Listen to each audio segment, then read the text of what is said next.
Hello बच्चों, कैसे हैं आप लोग। उम्मीद करता हूँ ठीक ही होंगे। और आज के हम इस लेक्चर में फिजिक्स के पहले चैप्टर को एंड करते हैं।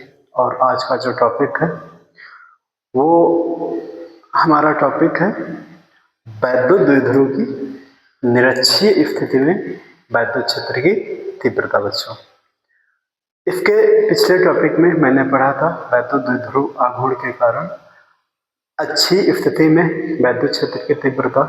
और आज के इस टॉपिक में बच्चों पढ़ने वाले हैं वैद्युत द्विध्रुव की निरक्षीय स्थिति में वैद्युत क्षेत्र की तीव्रता। आज के इस टॉपिक को पढ़कर हमारा टॉपिक मतलब पहला जो चैप्टर है बच्चों फिनिश होता है।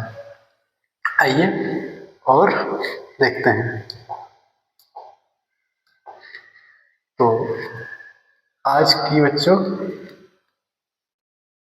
हेडिंग क्या है? वैद्युत द्विध्रुव की निरक्षीय स्थिति में वैद्युत क्षेत्र की तीव्रता। वैद्युत क्षेत्र की तीव्रता।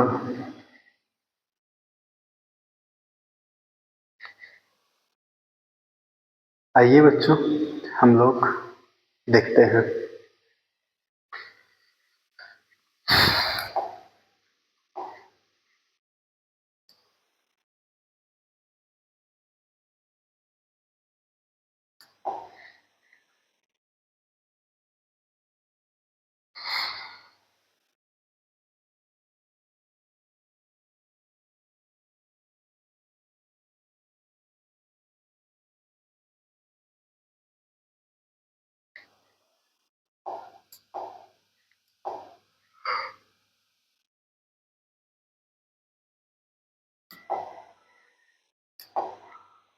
ये बच्चों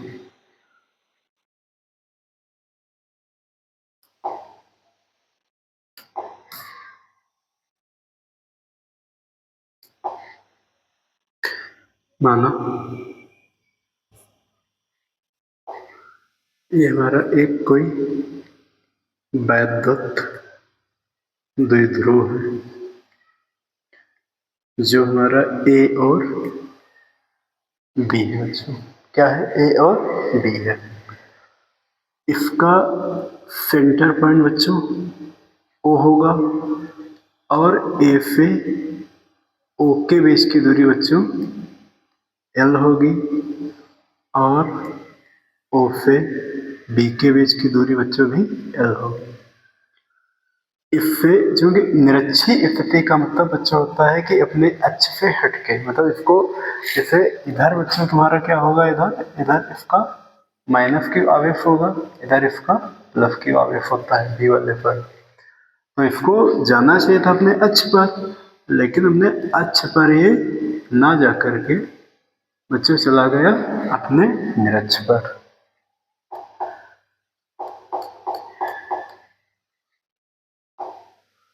निरक्ष पर जब बच्चे चला गया तो मान के चलिए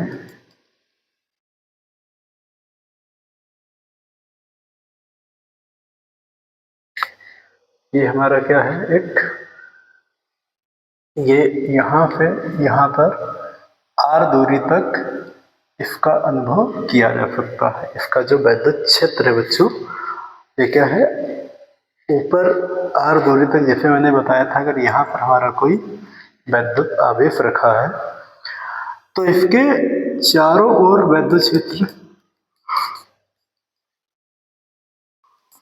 बच्चों उत्पन्न होगा। कहाँ उत्पन्न होगा? इसके चारों ओर। तो पहले हम लोगों ने देखा था इसके इधर साइड में, तो ये हमारा क्या था, अक्ष था। अब किसे कहाँ देख रहे हैं हम लोग? ऊपर की दूरी पर। तो ये हमारा क्या हो जाएगा, निरक्ष हो जाएगा। तो जब बच्चों ये जब ये निरक्ष हो जाएगा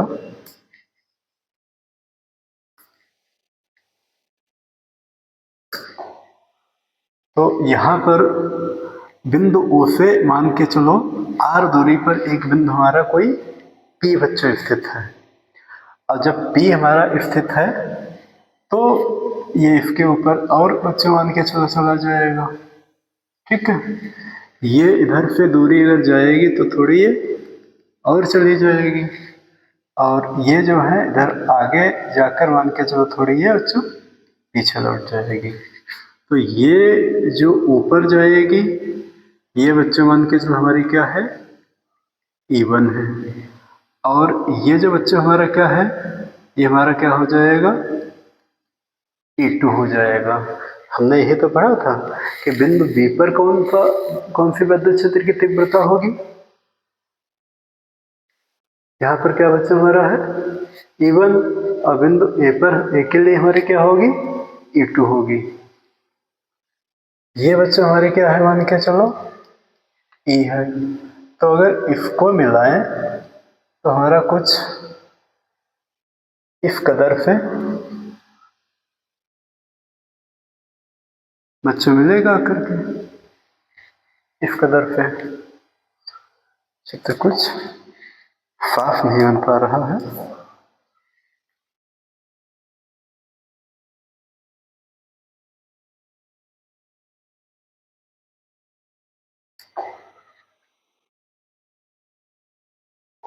ये ऐसे जाएगा, ये ऐसे जाएगा, ये ऐसे जाएगा, और ये बच्चों ऐसे जाएगा। तो ये हमारा बच्चों है E, ये हमारा है E2, और ये बच्चों हमारा क्या है E1। तो अगर इस पर एक सीधे हम ऐसे एक लंब बच्चों डाल दें, क्या डाल दें, लंब, तो ये हमारा बिंदु P हो जाएगा और ये हमारा बिंदु E हो जाएगा। तो आगे बच्चों आइए हम लोग देखते हैं, मान के चलिए इसमें ये जो आया है बच्चों इधर, ये हमारे थीटा कोण से आया हुआ है। इससे बच्चों आया है ये भी हमारा कोण थीटा है और ये भी हमारा कोण थीटा है। इसी पार्ट को बच्चों हम थोड़ा इधर बनाते हैं। तो आइए देखिए करके, ये हमारा जो है यहाँ पर बिंदु P है, ये बिंदु P है, ये ऐसे बच्चों आया हुआ है और ये बच्चों ये ऐसे आया हुआ है। ये हमारा E1 है और इधर बच्चों हमारा क्या है, E2 है। ये हमारा क्या है, E है। क्या बच्चों, अगर हम इसको ऐसे एक लंब डाल देते हैं, ठीक है, तो ये बच्चों हमारा कोण कितने का बनेगा, 90 डिग्री का बनेगा। ये कोण कितने का बनेगा, 90 डिग्री का बनेगा। अगर 90 डिग्री का बच्चों बनेगा तो अगर देखा जाए, अगर हम इसको एंगल मान लें बच्चों, इसको एंगल मान लें और इसको बच्चों एंगल मान लें, अगर इन दोनों को एंगल हम मान लें तो देखा जाए ये हमारा बच्चों क्या हो जाएगा, आधार हो जाएगा। ये हमारा क्या बच्चों हो जाएगा, आधार हो जाएगा। ये हमारा क्या हो जाएगा, लंब हो जाएगा। अगर लंब हो जाएगा तो अगर बच्चों हमको आधार अगर निकालना हो इस वाले त्रिभुज में, तो इस वाले त्रिभुज में हमारा अगर ले लें त्रिभुज PE2E, PE2E में, PE2E में, तो अगर बच्चों आधार निकालना है तो हम cos थीटा बराबर निकाल लेंगे। तो cos थीटा बराबर बच्चों सूत्र क्या होता है, आधार बटे कर्ण होता है। आधार बटे कर्ण होता है। तो बच्चों आधार क्या है, आधार है E2, ये E है, ये E2 है, और कर्ण बच्चों क्या है, PE2। तो एक cos थीटा बराबर E2 बटे PE2। जब PE2 है तो PE2 हमारा क्या है, E2 है। इसकी अगर मल्टीप्लाई कर दें तो क्या हो जाएगा, E2 cos थीटा बच्चों, क्या हो जाएगा, E2 cos थीटा बराबर हो जाएगा। अगर ये E2 cos थीटा बराबर हो जाएगा क्या, E और E2, मतलब जो आधार ये निकल के आया है ये E2 cos थीटा निकल के आया है। इसी प्रकार से अगर हम ऊपर वाले में ले लें बच्चों, क्या हो जाएगा, P E1 और E में, इसमें P E1 और E में, P E1 और E में, तो क्या हो जाएगा, cos थीटा बराबर आधार बटे कर्ण, आधार क्या है बच्चों, E और E1, E1 E, और कर्ण क्या है, E1 बच्चों है, E1। तो अगर इधर मल्टीप्लाई कर देंगे तो E1 cos थीटा बराबर E1 E, तो ये बच्चों क्या हो जाएगा हमारा, E1 cos थीटा हो जाएगा। अब अगर यहाँ से यहाँ तक अगर हम जोड़ें तो टोटल हमारा बच्चों क्या हो जाएगा, E1 cos थीटा और प्लस E2 cos थीटा। तो अर्थात कुल वैद्युत क्षेत्र की तीव्रता हमारी क्या निकल के आएगी, टोटल क्या बच्चों आएगी, E1 cos theta plus E2 cos theta. ये E1 cos थीटा इतना और E2 cos थीटा बच्चों इतना आ जाएगा। तो इसके जो कुल वैद्युत क्षेत्र की तीव्रता क्या रहेगी, E1 cos theta plus E2 cos theta. ये आपको बच्चों दिखाना नहीं है, ये केवल आपको हमने समझाया है कि आपको ऐसे निकाला जाएगा। तो आप यहाँ पर समझ पा रहे हैं हमने यहाँ पर क्या क्या किया हुआ है। तो यहाँ पर आइए बच्चों लिखते हैं, क्या लिखते हैं, माना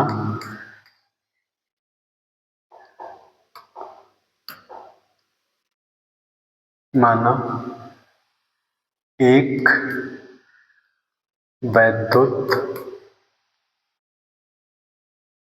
द्विध्रुव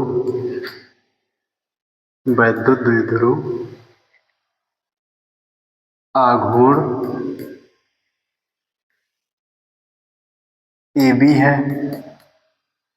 AB है, वैद्युत द्विध्रुव A और B है, जिसके A सिरे पर -Q आवेश व B सिरे पर +Q आवेश उपस्थित है। ए पर बच्चों क्या आवेश -Q, बी पर क्या है, +Q है। AB की दूरी 2L है, बिंदु O से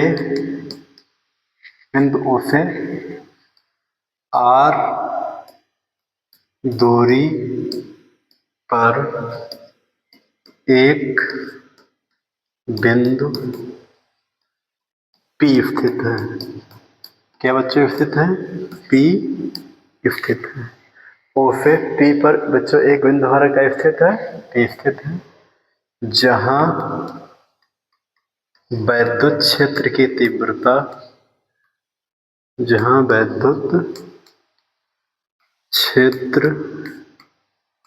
की तीव्रता ज्ञात करनी है। आपको अच्छा समझ में आ रहा होगा। हम आपको क्या बताना चाह रहे हैं कि हमारा जो ये बिंदु P है, यहाँ पर हमको वैद्युत क्षेत्र की तीव्रता ज्ञात करनी है बच्चों। आइए समझते हैं और देखते हैं। क्या बच्चों देखते हैं, क्या कहता है कि देखिए बच्चों, ये क्या है, हमारा जो एक त्रिभुज आपका दिखाई दे रहा होगा,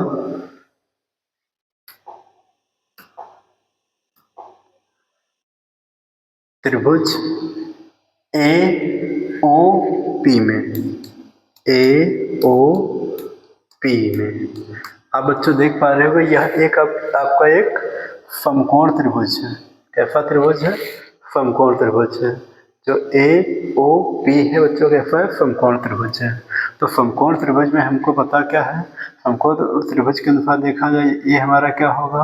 ये हमारा आधार होगा, ये हमारा कर्ण होगा, ये हमारा लंब होगा। हमको ए से पी बिंदु तक जाना है। ए से पी बिंदु तक जाना है तो हम खास कर इसी रास्ते से जाएंगे। तो हमको पता है आर पता है और एल पता है। हमको चाहिए क्या है? ए से पी चाहिए है। तो ये हमारा कर्ण है। तो इसमें क्या बच्चों हम पाइथागोरस की प्रमेय लगा करके, पाइथागोरस की प्रमेय से, तो पाइथागोरस की प्रमेय बच्चों क्या होती है? कर्ण का स्क्वायर बराबर लंब का स्क्वायर प्लस आधार का स्क्वायर बच्चों। तो इसमें बच्चों कर्ण हमारा क्या है? एपी है। तो क्या हो जाएगा? एपी का स्क्वायर। लंब बच्चों क्या है? ओपी है, ओपी का स्क्वायर। आधार बच्चों क्या है? ओ ए है, ओ ए का स्क्वायर। एपी हमको बच्चों पता नहीं है। ओपी ओ पी, वो भी बच्चों क्या है?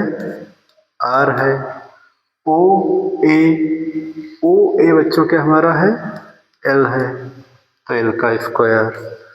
तो अगर यहाँ पर बच्चों हम ए पी बराबर में निकालते हैं तो इधर से स्क्वायर जाएगा, इधर क्या चला जाएगा? Under root.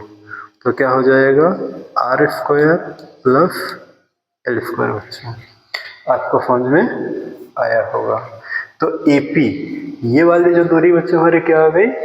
Are square plus L square under root में। अब हम देखते हैं कि जितनी हमारी एपी है और उतनी ही हमारी क्या है? बीपी है। क्योंकि एपी बराबर क्या है? बीपी है। तो एपी बराबर बीपी, तो एपी का मान ये है तो बीपी का भी मान बच्चों क्या हो जाएगा? R square plus L square बच्चों हो जाएगा। आपको समझ में आ रहा होगा बच्चों। आगे हम लोग पहुंचते हैं और आइए देखते हैं कि सबसे पहले हम बच्चों इस वाले बिंदु पर लेते हैं। क्या लेते हैं?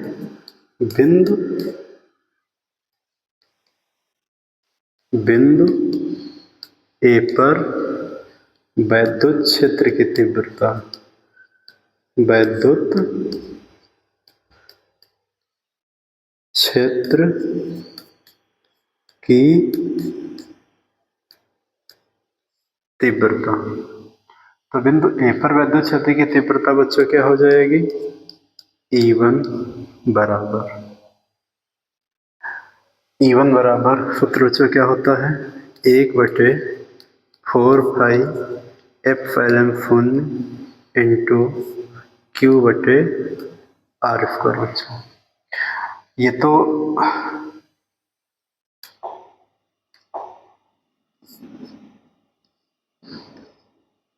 किसी बिंदु आवेश के कारण वैद्युत क्षेत्र की तीव्रता का बच्चों सूत्र ही होता है। लेकिन यहाँ पर क्या है बच्चों? यहाँ पर E बराबर यहाँ पर क्या E2 है? तो E बराबर क्या हो जाएगा? E2 और R की दूरी बच्चों यहाँ पर क्या है? AP। तो AP बराबर क्या है? Under root R square plus L square. तो यहाँ पर बच्चों क्या हो जाएगा? E2 बराबर 1/4 पाई एप्सिलॉन शून्य into Q/r square plus L square. इसके अंदर अंडर रूट के अंदर बच्चों, अंडर रूट के अंदर बच्चों हो जाएगा। तो क्या हो जाएगा? E2 बराबर 1/4 पाई एप्सिलॉन शून्य इंटू Q बटे क्या बच्चों है? R square plus L square. और इसका क्या है बच्चों, ये स्क्वायर है तो उधर से स्क्वायर जाएगा और इधर से बच्चों क्या निकल जाएगा, अंडर रूट निकल जाएगा। ठीक है, तो इसको बच्चों हम लोग क्या समीकरण नंबर 1 मान लेते हैं। उसके बाद में आते हैं ऊपर की ओर और इसी प्रकार से बिंदु बी पर देखते हैं। कहाँ पर, बिंदु बी पर वैद्युत क्षेत्र की तीव्रता, वैद्युत क्षेत्र की तीव्रता बच्चों, तो बी पर वैद्युत क्षेत्र की तीव्रता बच्चों क्या हो जाएगी, यहाँ पर E1 है तो बच्चों क्या हो जाएगा, E1 बराबर 1/4 पाई एप्सिलॉन शून्य इंटू यहाँ पर क्या बच्चों है, Q की जगह पर Q है और ये आर स्क्वायर है, आर स्क्वायर की जगह बच्चों बीपी हमारी दूरी क्या है, अंडर रूट आर स्क्वायर और प्लस एल स्क्वायर और इसका बच्चों क्या है होल स्क्वायर, तो क्या हो जाएगा, होल स्क्वायर हो जाएगा। तो E1 बराबर 1/4 पाई एप्सिलॉन शून्य इंटू Q बटे इसका बच्चों अंडर रूट जाएगा, उसका स्क्वायर जाएगा, तो R square plus L square बच्चों। ये समीकरण नंबर कितना हो गया बच्चों, 2 हो गया, 2 हो गया। और यहाँ पर क्या निकालना बच्चों, कुल वैद्युत क्षेत्र की तीव्रता, कुल वैद्युत क्षेत्र की तीव्रता, तो क्या कुल क्या हो जाएगी, E बराबर E1 cos theta plus E2 cos theta बच्चों। E1 cos theta plus E2 cos theta completely हमने यही तो निकाली थी कुल वैद्युत क्षेत्र की तीव्रता भी इधर। तो E1 सॉरी E बराबर E1 बराबर बच्चों हमारे क्या निकली है, EI है 1/4 पाई एप्सिलॉन शून्य इंटू Q बटे R square plus L square into cos theta plus बच्चों E2 बराबर E2 का मान ये निकला है, क्या निकला है 1/4 पाई एप्सिलॉन शून्य इंटू Q बटे R square plus L square into cos theta बच्चों। ठीक है, अब हम यहाँ पर देखते हैं बच्चों, देखो जैसा हमारा ये वाला है वैसे हमारा ये वाला है, तो एक एक बच्चों कितने हो जाएंगे, हमारे 2 पद हो जाने चाहिए।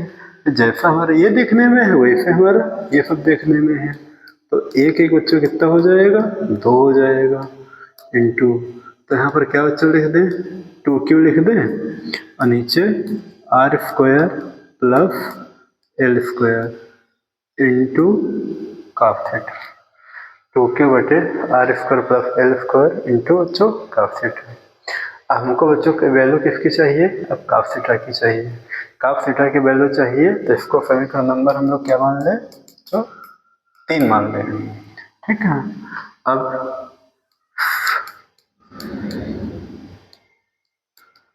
समकोण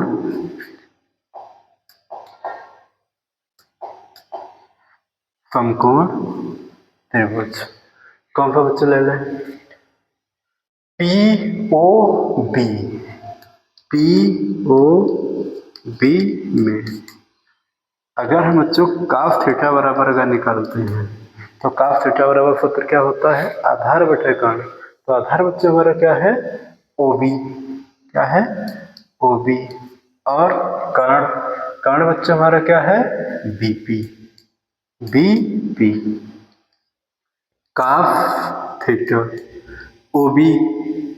OB का मान OB बराबर बच्चों क्या है L है, BP का मान बच्चों क्या है अंडर रूट आर स्क्वायर और प्लस एल स्क्वायर ठीक बच्चों, तो यहाँ पर काफ थीटा का मान निकला है, तो काफ थीटा का मान उठा करके समीकरण में 3 में बच्चों रखा जा सकता है, तो रखा जा सकता है। तो यहाँ पर क्या लिख देंगे, काफ थीटा का मान समीकरण 3 में रखने पर, 3 में रखने पर, तो 3 हमारा बच्चों यही वाला है, तो क्या हो जाएगा, ई बराबर 1/4 पाई एप्सिलॉन शून्य इंटू 2q, ये क्या बच्चों है, एल हो जाएगा, और नीचे R square plus L square, और ये क्या बच्चों है, आर स्क्वायर एल स्क्वायर बच्चों। ठीक है, ये हमारा यहाँ पर हो जाएगा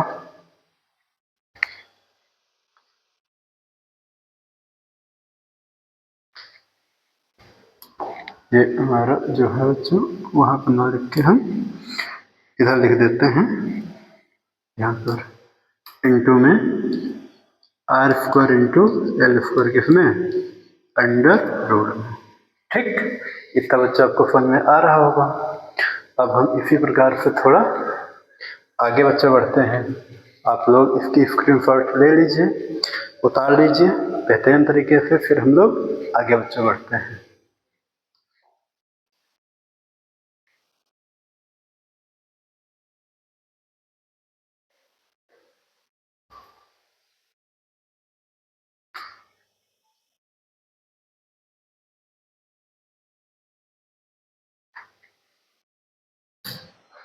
मैं आपको अच्छा दिखाई पड़ रहा होगा। ठीक है, तो हमारा ये हो जाएगा। अब ई बराबर 1/4 पाई एप्सिलॉन शून्य इंटू पर 2ql। देखो बच्चों, इसकी पावर 1 है, इसकी पावर 1/2 है, आधार बराबर है, R square plus L square power बच्चों 1 है into R square plus L square, under root का मतलब बच्चों होता है पावर 1/2। तो ई बराबर क्या हो जाएगा, 1/4 पाई एप्सिलॉन शून्य इंटू 2ql बटे R square plus L square. यहाँ पर बच्चों देखो क्या है, 1 है, ये बच्चों प्लस में क्या है, 1/2 है, तो दोनों को हम लोग मल्टीप्लाई अगर करते हैं तो क्या हो जाएगा भाई बच्चों, 2 1 कम 2 प्लस 1 बचे 2, 2 1 3/2 बच्चों। तो इस तरीके से हमारा बच्चों क्या हो, पावर क्या हो जाएगी, 3/2 बच्चों हो जाएगी। तो क्या हो जाएगा, ई बराबर 1/4 पाई एप्सिलॉन शून्य इंटू 2ql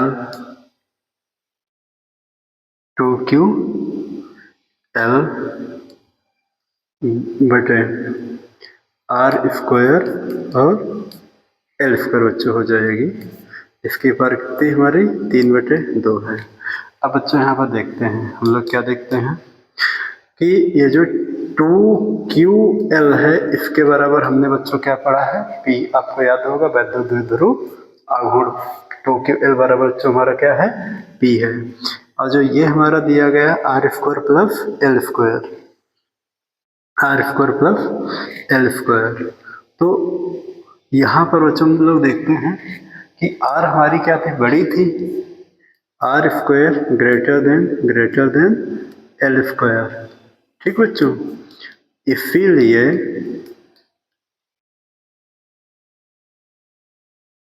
एल स्क्वायर को छोड़ने पर, एल स्क्वायर को छोड़ने पर, इसको अगर बच्चों हम छोड़ देंगे तो क्या हो जाएगा, ई बराबर 1/4 पाई एप्सिलॉन शून्य इंटू ऊपर बच्चों हमारा क्या है, पी हो जाएगा, और नीचे ये तो हमारा गायब हो जाएगा, तो क्या हो जाएगा, आर स्क्वायर गुणे में पावर बच्चों कितनी है, 3/2, तो 2 से 2 बच्चों कट जाएगा, इधर हमारा क्या बचेगा, ई बराबर 1/4 पाई एप्सिलॉन शून्य इंटू पी बटे आर क्यू। तो ये बच्चों हमारा जो है फार्मूला निकल के आता है N/C। ये बच्चों हमारा किसका, वैद्युत द्विध्रुव की निरक्षीय स्थिति में विद्युत क्षेत्र की तीव्रता का। उम्मीद करता हूँ बच्चों आपको समझ में आया होगा। वैद्युत द्विध्रुव की निरक्षीय स्थिति में विद्युत क्षेत्र की तीव्रता बच्चों, ठीक है। इसी प्रकार से आपको प्रूफ कर देना है। इसको भी आप देख लीजिए। इसके बाद में आइए और हम आगे बढ़ते हैं। और अगला जो बच्चा इसमें है डेरिवेशन, वो कौन सा है, एक समान वैद्युत क्षेत्र में रखें, वैद्युत क्षेत्र में रखें वैद्युत बल युग्म पर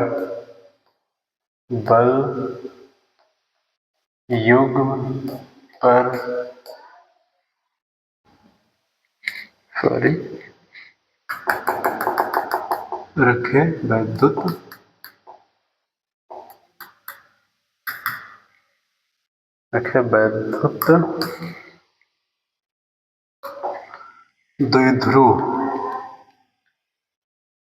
वैद्युत द्विध्रुव पर लगने वाला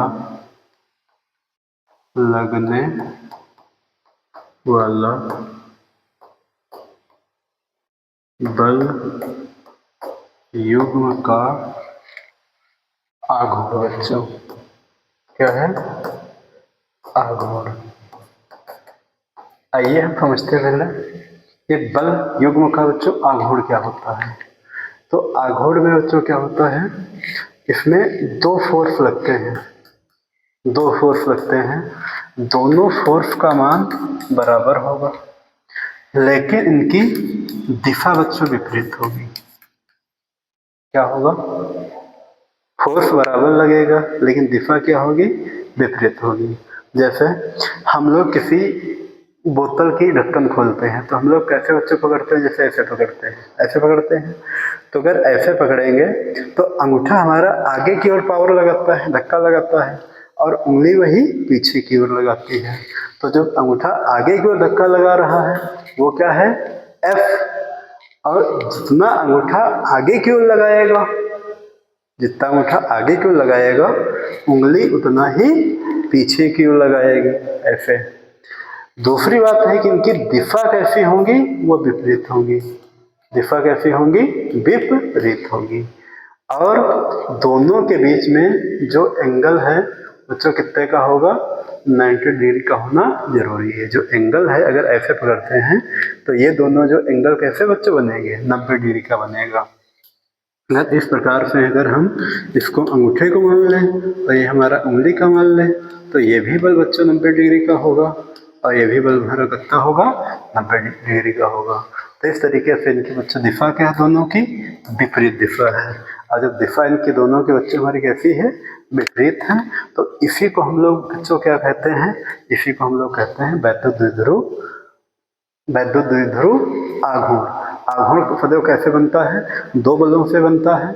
दोनों बल बराबर होंगे लेकिन दिशा उनकी विपरीत होगी। तो इस तरीके से हम लोग जो हैं आघूर्ण बच्चों बनाते हैं।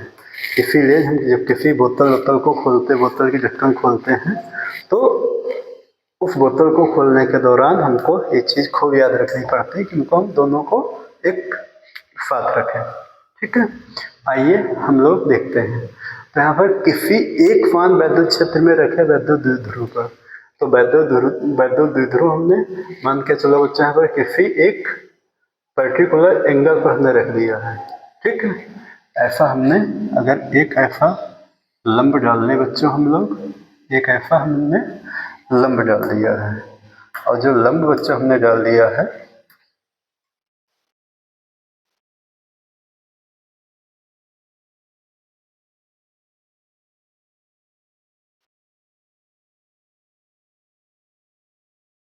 मैंने बच्चों क्या डाल दिया है, एक लंब निकाल लिया है। तो यहाँ पर मान के चलो इनको हमने बच्चों थीटा कोण पर हमने रख दिया है। इधर हमारा माइनस क्यू है और इधर बच्चों हमारा क्या है, प्लस क्यू है। ये हमारा ए है, ये हमारा क्या होगा, बी होगा। इसको बच्चों हम ओ मान लें। ये ए हमारा है, वो हमारा बी है। इसको बच्चों हमने क्या मान लिया, ओ मान लिया। अच्छा, इनके बीच की जो दूरी है बच्चों, इसके बीच की जो दूरी, तो इसके बीच की जो दूरी हमको पता है क्या क्या होगी। तो इसकी बच्चों बीच की दूरी हमारी 12 होगी। कितनी होगी, 12 होगी। क्योंकि अगर वैद्युत द्विध्रुव आघूर्ण है तो इसके चारों ओर हमारी क्या होगी, वैद्युत क्षेत्र होगा। वैद्युत क्षेत्र होना जरूरी है, तो इसके चारों ओर वैद्युत क्षेत्र का होना बच्चों जरूरी है। तो ये हमारी क्या है, वैद्युत क्षेत्र रेखाएं बच्चों मान के चलो है। वैद्युत बल रेखाएं या वैद्युत क्षेत्र रेखाएं जो भी आप लोग कहते हो, तो ये बच्चों हमारी क्या है, वैद्युत बल रेखाएं या वैद्युत क्षेत्र रेखाएं बच्चों हैं। और जो हमारी वैद्युत बल रेखाएं या वैद्युत क्षेत्र हमारी जो रेखाएं हैं,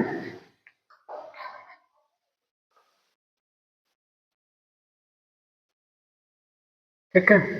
तो अब इसी में, अब जब यहीं पर हमारा रखा गया थीटा थीटा बराबर, तो यहाँ पर हम बच्चों क्या लिख लेंगे, लिख लेंगे माना माना ए बी वैद्युत द्विध्रुव आघूर्ण, वैद्युत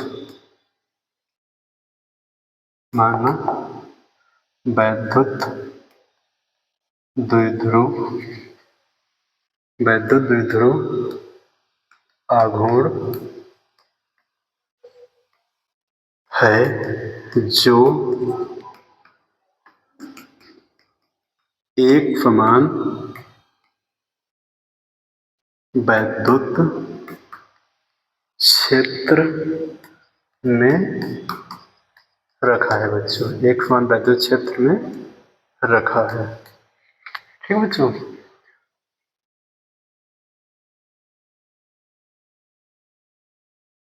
ए पर माइनस क्यू तथा बी पर प्लस क्यू आवेश उपस्थित है, उपस्थित है। अगर बच्चों इनके बीच उपस्थित हैं तो इधर इसको समझो, अगर इसको ऐसे बच्चों पकड़ा जाए ऐसे, तो इसमें जो फोर्स इधर को लगेगा, तो इसमें किधर बच्चों लगेगा, उधर की ओर लगेगा। दोनों फोर्स की डायरेक्शन बच्चों कैसे होंगी, दोनों फोर्स की डायरेक्शन विपरीत होगी। दोनों फोर्स की डायरेक्शन बच्चों कैसी होंगी, विपरीत होगी। ये जो फोर्स लगेंगे कैसे बच्चे होंगी, विपरीत होगी। आवेश उपस्थित है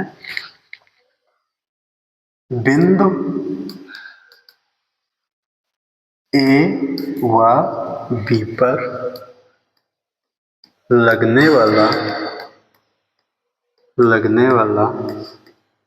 बल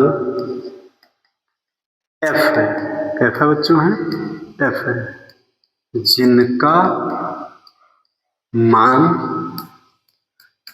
मान बच्चों कैसा होगा, समान होगा, जिसका मान समान होगा।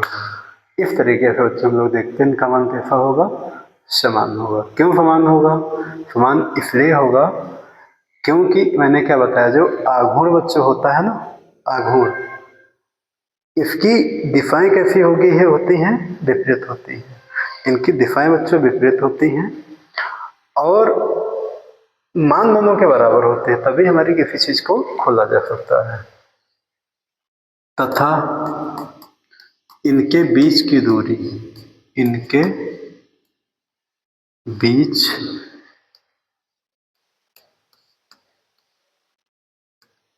की दूरी बच्चों, अब इनके बीच की दूरी बच्चों ये देखते हैं क्या होगी। ये हमारा ए है, ये हमारा बी है। इनके बीच की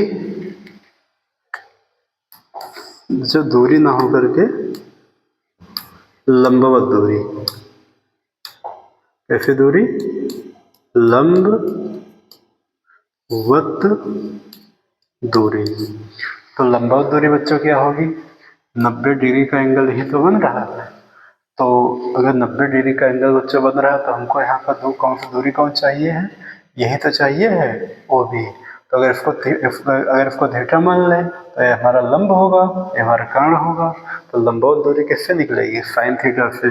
ठीक है, तो जो यहाँ पर त्रिभुज किससे कहना? बी ए ओ से, बी ओ ए में अगर यहाँ पर बच्चों साइन थीटा बराबर निकालते हैं तो साइन थीटा बराबर क्या हो जाएगा?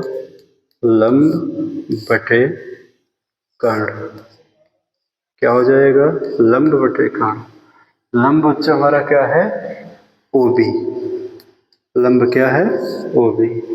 कर्ण बच्चा हमारा क्या है? A B. Sine theta. O B बच्चों क्या है? ओ बी हमको पता नहीं है, ओ बी हमको पता नहीं है। ए बी हमको क्या पता है? ए बी बच्चों हमको पता है 12। क्या पता है? 12 पता है। तो अगर हम ओ बी बराबर बच्चों निकाल लें तो क्या हो जाएगा? 12 साइन थीटा बराबर ओ बी। 12 साइन थीटा बराबर बच्चों क्या हो जाएगा? ओ बी हमारा हो जाएगा 12 साइन थीटा बराबर ओ बी। तो ये बच्चों दूरी हमारी लंबवत क्या आ गई? 12 साइन थीटा। ठीक है, अब इस पर लगने वाले बल युग्म का आघूर्ण हमको ज्ञात करना है। इस पर लगने वाले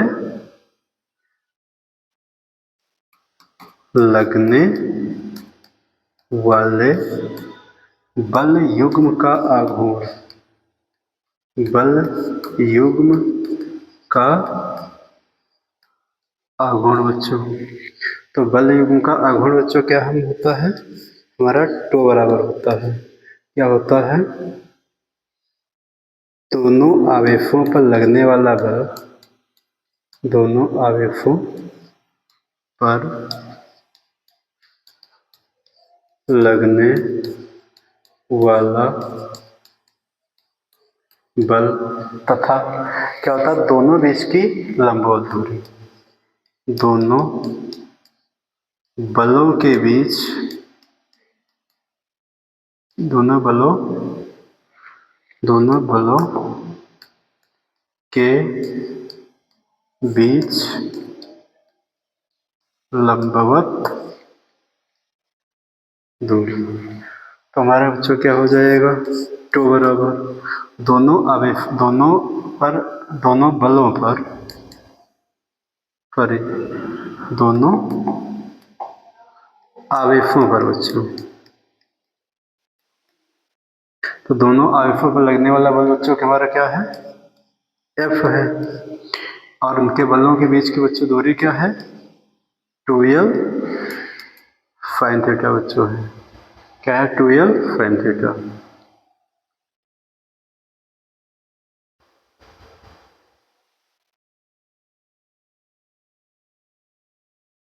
तो आइए बच्चों देखते हैं, हमने बच्चों पढ़ा है, क्या पढ़ा है? वैद्युत क्षति की तीव्रता E बराबर F बटे Q। क्या पढ़ा है? E बराबर F बटे Q हमने पढ़ा है। अगर यहाँ से हम F बराबर बच्चों निकाल लें तो क्या हो जाएगा? E इंटू Q बराबर F बच्चों हो जाएगा। तो F बराबर हम क्या यहाँ पर रख सकते हैं? EQ बच्चों लिख सकते हैं क्या? तो हमारा टो बराबर क्या हो जाएगा? टो बराबर हो जाएगा EQ गुणे 2L साइन थीटा। तो टो बच्चों बराबर क्या हो जाएगा?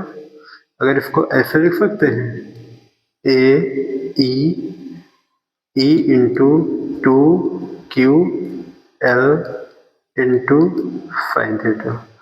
तो लिख सकते हैं, चूंकि बच्चों 2QL एल बराबर हमारा क्या होता है, हमारा जो पी होता है। तो यहाँ पर क्या हो जाएगा, टू बराबर E into P into sine theta.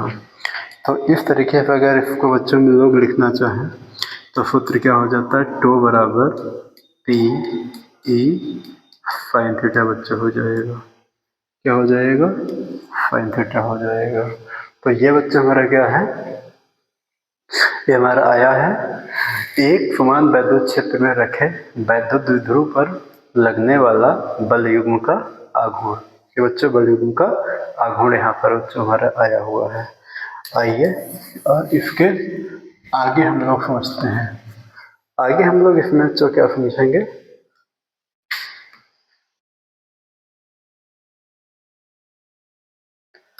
आगे हम क्या समझते हैं। देखो बच्चों हमारा सूत्र क्या आया हुआ है, तो बराबर पी साइन थीटा। अब थीटा के यहाँ पर बच्चों कोई मान तो निश्चित है नहीं, थीटा कोई भी हो सकता है। तो थीटा का मान बच्चों 0 डिग्री भी हो सकता है, 90 डिग्री भी हो सकता है, 45 डिग्री भी हो सकता है। लेकिन हमको पता है भाई अगर यहाँ पर रखेंगे 0 डिग्री तो साइन 0 का मान बच्चों 0 होता है, 90 का 1 होता है, 45 का 1/√2 होता है। तो अगर सबसे ज़्यादा अगर मान देखा जाए साइन के पदों में तो सबसे ज़्यादा बच्चों मान किसका होता है, 90 का होता है। तो यहाँ पर अगर कभी अगर कोण बच्चों 90 अगर इसको 90 पर रख दिया जाए तो बल युग्म का आघूर्ण सबसे ज़्यादा होगा। मैंने आपको क्या बताया, मैंने आपको बताया था ये वाला, देखिए ये वाला हमने आपको बताया था कि अगर एक हमारा इधर फोर्स है और एक हमारा बच्चों हमारा इधर फोर्स है, तो अगर कोण हमारा 90 डिग्री अगर ऐसे होगा ना तो हमें ढक्कन ज़्यादा अच्छी तरीके से खुल जाएगी। अगर हमारे पास पास में पकड़े तो हम खोल ही नहीं पाएंगे। तो इसीलिए बल युग्म का आघूर्ण, जो बल युग्म का बच्चों आघूर्ण है, इसमें अधिकतम मान कब होगा, ठीक है। टो के अधिकतम मान, टो के अधिकतम मान, तो टो के अधिकतम मान के लिए बच्चों क्या होगा, थीटा बराबर 90 डिग्री। थीटा बराबर 90 डिग्री होगा तो टो बराबर बच्चों यहाँ पर क्या हो जाएगा, जब अधिकतम जब हो जाएगा तो P इंटू ई और साइन बच्चों 90 डिग्री, साइन 90 डिग्री हो जाएगा। तो चूंकि बच्चों यहाँ पर साइन 90 डिग्री का मान 1 होता है तो टो बराबर P गुणे ई। अब ये बच्चों इन पर सदिश वेक्टर हमारा लग जाएगा क्योंकि अब इनकी दिशा बच्चों क्या हो चुकी है, निर्धारित हो चुकी है। क्यों लग जाएगा, अच्छा अभी तक बच्चों हमारा थीटा था तो थीटा का मान कोई भी हो सकता है, और अगर थीटा का मान कोई भी हो सकता है तो यहाँ पर हम कह सकते हैं कि अभी उसकी दिशा निश्चित नहीं है। लेकिन थीटा का मान अगर निश्चित कर दिया तो दिशा हमारी क्या हो गई, निश्चित हो गई। दिशा निश्चित हो गई तो टो बराबर का vector P into vector E बच्चों हमारा हो जाएगा। क्यों, क्योंकि हमने दिशा निश्चित कर दी है। तो अब यह बच्चों एक कैसी राशि हो जाएगी, यह एक आपकी बच्चों राशि हो जाएगी सदिश राशि। कैसी राशि है, सदिश राशि, क्योंकि इसमें थीटा का मान निर्धारित करने पर टो की दिशा क्या हो गई, निर्धारित हो गई है। इसी प्रकार से इसकी और बच्चों आप लोग स्थितियाँ निकाल सकते हो।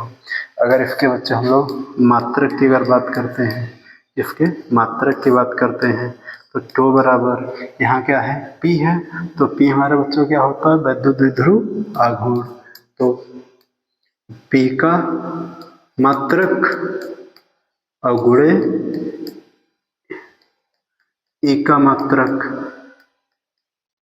तो वैद्युत द्विध्रुव आघूर्ण का बच्चा मात्रक क्या होता है, होता है P बराबर हमने क्या पढ़ा है, Q इंटू एल, इसका बच्चों coulomb into metre, coulomb into metre. क्या बच्चों हो जाएगा, कूलाम गुणे मीटर बच्चों हो जाएगा, ठीक है। और ये बच्चों हमारा क्या है, ई है, ई बराबर बच्चों सूत्र क्या होता है, एफ बटे क्यू। तो एफ का मात्रक बच्चा न्यूटन होता है, इसका कूलाम होता है, तो इसका क्या हो जाएगा, न्यूटन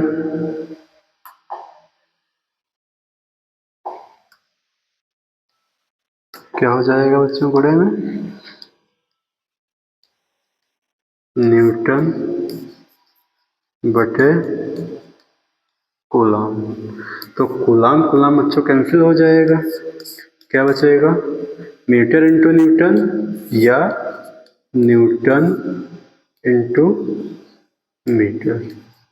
तो इसका मात्रक बच्चों क्या हो जाएगा, न्यूटन इंटू मीटर। तो इस तरीके से बच्चों हमारे प्रथम चैप्टर फिनिश होता है और इसमें इतने ही डेरिवेशन है और इसके बाद में हम लोग इसके बच्चों क्वेश्चन आंसर करेंगे और उसमें सवाल लगाएंगे इससे संबंधित। आप लोग इस वीडियो को देखिए, किसी भी सुझाव है तो आप कमेंट करिए और आपको इसके अगले वीडियो में इससे संबंधित क्वेश्चन बोर्ड एग्जाम के जो आ सकते हैं बोर्ड एग्जाम में वो क्वेश्चन और इससे संबंधित आंकिक प्रश्न देखते हैं और उसके बाद में हम लोग दूसरा चैप्टर स्टार्ट करेंगे। ओके, थैंक यू बच्चों।